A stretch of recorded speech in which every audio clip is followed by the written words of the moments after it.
सबसे गहरी रातें जाग कर सबसे डरावनी फिल्में देखो। आज हम ले आए हैं नवीनतम अमेरिकी हॉरर पॉपेज सेलरमैन। कहानी की शुरुआत में एक औरत को चोरी करने की वजह से दो गुंडे पीछा कर रहे थे। मजबूरी में उसे एक परित्यक्त कैन फैक्ट्री में भागना पड़ा। शुरुआत में दूसरा गुंडा अंदर नहीं जाना चाहता था क्योंकि हर कोई यहाँ की डरावनी कहानियों के बारे में सुन चुका था, लेकिन वह स्पष्ट रूप से इन कहानियों पर विश्वास नहीं करता था। उसके मन में बस चोर को पकड़ने का ही विचार था। जल्दी ही दोनों ने उस महिला को कोने में छुपा हुआ ढूंढ लिया और बुरी नीयत रखने लगे। पर जैसे ही वे कार्रवाई करने वाले थे, अचानक से उन्हें चबाने की आवाज सुनाई दी और उसके बाद एक व्यक्ति गलती से गिर पड़ा। महिला ने तुरंत उसे सहारा दिया। इसी समय लगभग 10 साल का एक लड़का हाथ में पालक का एक डिब्बा पकड़े अंधेरे से बाहर आ गया, और जब बंदर आदमी स्थिति की जांच करने गया तो उसे एक बड़ी जोड़ी हाथों ने अंदर खींच लिया और उसके तुरंत बाद एक दिल दहला देने वाली चीख सुनाई दी। एक नाविक की वर्दी पहने एक शख्स भी वहां से बाहर आ गया। डर से घबराए गुंडे ने महिला का इस्तेमाल धमकी देने के लिए करने की कोशिश की, लेकिन नाविक ने सीधे उसकी कलाई तोड़ दी। इसके बाद उसने नंगे हाथों से सिर फोड़ दिया और इस पल महिला का डर के मारे दम निकल गया था। खरीदने और बेचने वाले लोग कुछ विवरण तय करने के लिए मौके पर पहुंचे, लेकिन वयस्क व्यक्ति को अचानक धूम्रपान की एक गंध आई। लड़के को आग लगने का डर था, इसलिए वह तुरंत जांचने गया। उसके जाने के बाद महिला अकेली घूमने लगी और उसने ऊपर की मजबूत छवि पर ध्यान नहीं दिया। इस समय अचानक एक आवाज आई। कोई जवाब नहीं मिलने की स्थिति ने उसे बहुत डरा दिया, तो वह सीधे अंधेरे कोने में छिप गया और एक जोड़ी बड़े पैर धीरे धीरे उसकी ओर बढ़ने लगी। सौभाग्य से आने वाला व्यक्ति नाविक नहीं था, बल्कि यहाँ का सुरक्षा गार्ड था। आदमी ने यह भी बताया कि यहाँ कुछ बेघर लोग रहते हैं, वह अनुबंध पर हस्ताक्षर होने से पहले उन्हें यहाँ से हटा देगा। इसके बाद सुरक्षा गार्ड ने चारों ओर गश्त करना शुरू कर दिया और जल्दी ही ऊपर के बाथरूम से पानी बहने की आवाज सुनी, लेकिन दरवाजा खटखटाने के बाद कोई जवाब नहीं आया। वह सीधे दरवाजा तोड़कर भीतर चला गया और देखा कि हाल ही में मरी हुई 3 लाशें पड़ी थीं। हालांकि सुरक्षा गार्ड को डर नहीं लगा, लेकिन वह बहुत घृणित महसूस कर रहा था। जब वह पहली मंजिल पर पहुंचा तो उसने अचानक प्रकट हुए नाविक को भी देखा। अपनी मजबूत कदकाठी पर भरोसा करते हुए सुरक्षा गार्ड के मन में भागने का विचार नहीं आया, बल्कि उसने नाविक की ओर चुनौतीपूर्ण इशारा किया। सिर्फ एक नजर थी, आदमी ने पाया कि वह फंस गया है। उनकी ताकत बिल्कुल भी एक स्तर पर नहीं है। जवान और घमंडी, वह अंत में अपना सिर तुड़वा बैठा। उसी दिन दोपहर में परित्यक्त फैक्ट्री में फिर से 5 युवा लोग आए। वे नाविक का पता लगाना और उससे रिकॉर्ड करना चाह रहे थे। फैक्ट्री में प्रवेश करते ही उन लोगों ने जल्दी से काम में आने वाली बिजली का स्रोत ढूंढ लिया। कंप्यूटर से कनेक्ट होने के बाद छोटे छुआई ने कायदी को वहीं रहने दिया, जबकि बाकी 4 लोग 2 समूहों में विभाजित होकर कैमरे लगाने के लिए चले गए। सुनहरे बालों वाली दोनों को आगे बढ़ते समय एक अजीब गंध आई, जो कि समाप्त हो चुके पालक के डिब्बे से आ रही थी। तुरंत उसे फेंक कर वे दोनों मुड़कर वहां से चले गए, यह नहीं जानते हुए कि उनका जीवन अब समाप्त होने वाला था। इस समय अनुबंध खोने वाली महिला ने फिर से कारखाने में लौटकर देखा कि छोटा दरवाजा खुला हुआ है। हिम्मत करके उसने जल्दी से दस्तावेज ढूंढ ली और टिप्पणी की कि यहाँ को जल्द से जल्द नष्ट कर देना चाहिए। हालांकि ये बातें तुरंत नाविक को क्रोधित कर देती हैं। जाने की तैयारी करते समय महिला अचानक किसी चीज से ठोकर खा जाती है। जब वह मोबाइल फोन से रोशनी करती है तो वह सुरक्षा गार्ड का शव था, और तभी नाविक अचानक उसके सामने आ जाता है। चीखती हुई महिला तुरंत पलटी और भागी, जबकि नाविक भी धीरे धीरे उसका पीछा करने लगा। डरी हुई वह कमरे में छिपना चाहती थी, लेकिन दरवाजा बंद करते समय नाविक ने उसके बाल पकड़ लिए और खींचते खींचते उसकी खोपड़ी जल्द ही उतर गई। गंभीर रूप से घायल होने के कारण वह भागने की क्षमता खो बैठी। फिर उसे भी नाविक ने सीधे कंप्रेसर में फेंक दिया। परिणाम की अब और जरूरत नहीं। कहा जा सकता है कि नाविक की किस्मत अच्छी थी। एक और गाड़ी कारखाने में आ गई। केडी का विकृत प्रेमी पता चलता है कि फोन नहीं लग रहा है। गुस्से में नाविक को बेकार कहता है। फोन मिलाया, छोटे साथी को लेकर यहाँ पकड़ने आया। शुरू में छोटा काला डर के कारण अंदर नहीं आना चाहता था, लेकिन दोस्त ने उसे पिस्तौल सौंपकर उसकी हिम्मत बढ़ाई। इस तरह उसके पास बहाने की कोई वजह नहीं बची।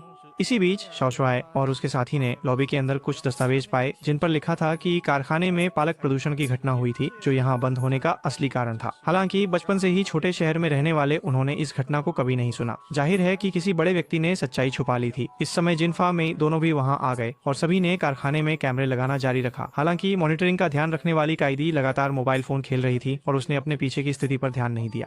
उसे थोड़ी प्यास लगी थी तो उसने पहले एक कप कॉफी डाली। जब उसने पीछे मुड़कर देखा तो उसने डरावने नाविक को देखा।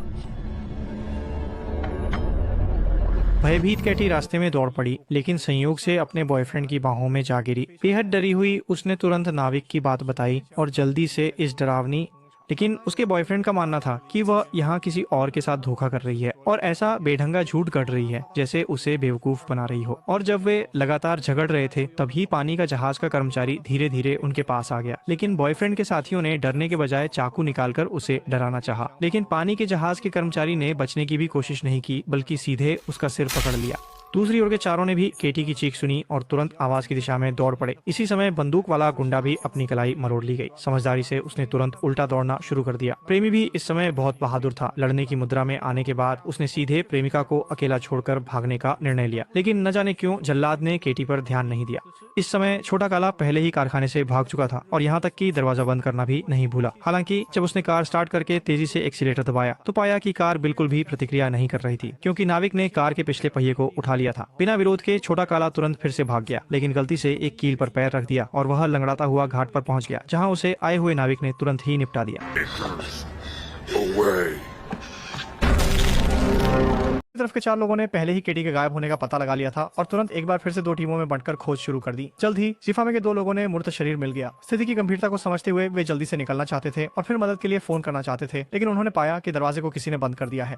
लाचार जुआनमाओ छत पर चढ़कर खिड़की से बाहर निकलना चाहता था, लेकिन गलती से नीचे गिर गया। अच्छी बात यह थी कि नीचे एक डिब्बा था जिसने उसकी थोड़ी मदद की, जिससे वह मरने से बच गया, लेकिन उसका दायां पैर कुछ जाल में उलझ गया। पूरी ताकत से खींचते हुए उसने ध्यान नहीं दिया कि जाल के ऊपर 3 नुकीली स्टील की छड़ें थीं और अगले ही पल वे छड़ें उसके शरीर में घुस गईं। दूसरी तरफ प्रेमी ने चोरी छिपे बंदूक ले ली, लेकिन नाविक पर घात लगाते हुए उसने गलती से केटी को घायल कर दिया और जब सामने वाला दिखाई दिया तो बंदूक अचानक जाम हो गई। उसे फिर से अकेले ही भागना पड़ा। थोड़ी देर बाद वह आश्चर्यजनक रूप से सुनहरे बालों वाली लड़की से मिला, लेकिन झूठ बोला कि केटी को नाविक ने मार डाला। उसने अपनी बंदूक ठीक करके यह भी कहा कि वह अपनी गर्लफ्रेंड का बदला जरूर लेगा। सुनहरे बालों वाली लड़की स्वाभाविक रूप से इस कार्रवाई में शामिल नहीं हुई और अकेले छोड़ते समय उसने नाविक को यथार्थ में देखा। मजबूर होकर उसने भी शीर्ष पर चढ़ने की कोशिश की, लेकिन क्योंकि एक बिस्तर में 2 अलग अलग लोग कैसे हो सकते हैं, नतीजा यह हुआ कि लाश घूमते हुए बालों वाले व्यक्ति पर गिर गई। इस समय केवल छोटे शोए और छोटे मेज सुरक्षित बचे थे। वे अब नाविक के ठिकाने पर पहुंच चुके थे और उसी के परिवार की तस्वीरें देख ली थी, जबकि छोटे मेज के चेहरे पर स्पष्ट रूप से कुछ असामान्यता दिख रही थी। ठीक उसी समय नाविक अचानक वापस आ गया और वे दोनों तुरंत पास की बाड़ के पीछे छुप गए। आखिरकार उन्हें पता चला कि दूसरे की विकृति का कारण क्या था, जो कि फैक्ट्री के भीतर प्रदूषित टिन का भोजन था। ऊर्जा पूरी करने के बाद नाविक फिर से चला गया। दोनों ने भी तुरंत अन्य लोगों को खोजने के लिए उसका पीछा किया और जल्द ही सोने के बालों वाली लड़की और घुंघराले बालों वाले की लाशें खोजी। अब की स्थिति पहले जैसी नहीं रही। वे भी जल्दी से वहां से जाने का निर्णय लेते हैं और फिर पुलिस को सूचना देने का, लेकिन जैसे ही वे दरवाजा खोलते हैं नाविक उनके सामने आ जाता है। वह सीधे छोटे शोए को उठाता है, जिससे उसकी हाथ की हड्डी तुरंत टूट जाती है।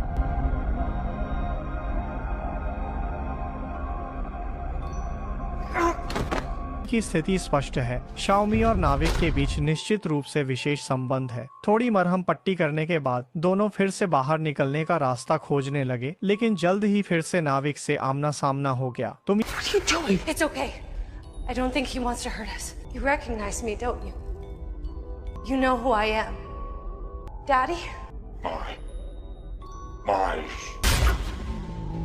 No! सामने वाला गुंडा भाग रहा है। उसने आत्मविश्वास जुटाया और गर्लफ्रेंड का बदला लेने के लिए चिल्लाया और फिर नाविक का पीछा किया, लेकिन छोटी मी जानती थी कि नाविक बस प्रदूषित पालक से प्रभावित हुआ था और मानसिक रूप से अस्थिर था, इसलिए ही उसने हत्या की। जब उसने गुंडे को रोकने की कोशिश की तो उसे धक्का दिया गया और सामने वाला बंदूक उठाकर धमकी देने लगा। दोनों तुरंत दूर लुढ़क गए। यह स्पष्ट है कि वह नाविक को मारना चाहता है ताकि अपनी गलती छिपा सके कि उसने केटी को चोट पहुंचाई। अगले ही पल वह अचानक प्रकट हुए नाविक द्वारा धक्का दे दी गई। इस समय च्यूमी नाविक की मदद करना चाहती है, उसे शांत करने के लिए। फिर उस गुंडे ने अपनी क्षमता से अधिक साहस दिखाते हुए फिर से अचानक हमला किया और परिणाम स्पष्ट रूप से उसकी उम्मीदों के विपरीत था, क्योंकि छोटे मी के कारण नाविक ने थोड़ा संयम रखा, लेकिन एक घूंसे से उसने गुंडे को गिरा दिया और एक कैन उठा लिया। फिर उसने छोटे मी को बंधक बना लिया। 2 लोगों के रिश्ते का फायदा उठाकर दबाव बनाने की कोशिश की, लेकिन उसकी इस हरकत ने पल भर में नाविक को क्रोधित कर दिया। इसके बाद नाविक एक हाथ से सीधे गुंडे का हाथ उखाड़ दिया, फिर उस पर जोर से वार करने लगे। कोई रोकने वाला नहीं था, तो दोनों ने आसानी से कारखाने से निकल गए और बाहर गोली लगने से घायल केली से मिले। इतने सारे लोग मारे गए हैं, इसे छिपा पाना बिल्कुल असंभव था। वे केवल पुलिस को सूचित कर सकते थे और जांच को स्वीकार सकते थे, लेकिन पुलिस ने खोजने के बाद वे पानी के नाविक का कोई पता नहीं लगा सके और केस को अस्थायी रूप से टाल दिया गया। कुछ समय बाद फैक्ट्री का मालिक फिर से यहाँ आया, क्योंकि 9 लोगों की मौत की स्थिति ने सौदे को पूरी तरह से समाप्त कर दिया। उसने तुरंत यहाँ से इसे तोड़ने का निर्णय लिया जैसे ही वह वहाँ से जाने वाला था। जब वह दूर चला गया, एक बोझ से कैन उसकी पैर के पास लुढ़क गया। जब उसने उसे उठाया तब नाविक भी उसके पीछे आ गया। मुझे लगता है कि यह फिल्म सिर्फ एक छोटी बजट की कटौती वाली फिल्म है। कहानी और तर्क सटीक तौर पर बकवास हैं, यहाँ तक कि यह मेरी पिछली बताई फिल्म से कम रोचक है, फिर भी समय बिताने के लिए ठीक है।